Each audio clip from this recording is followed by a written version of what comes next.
يوم من الأيام كان هناك ضيوف عند النبي، عند عائشة رضي الله عنها، في بيت عائشة رضي الله عنها، وإذا بأبي مسلمة تسمع وترسل طبقا من الطعام من أفخر أنواع الطعام. عائشة سمعت أنه جاء للنبي صلى الله عليه وسلم من إيش؟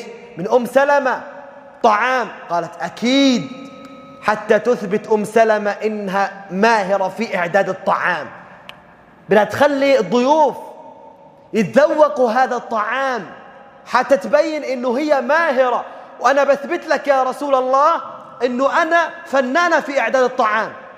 وإذا بطبق الطعام يدخل البيت، وإذا بعائشة تصفع هذا الطعام وتلقيه على الأرض. يتناثر الطعام على الأرض.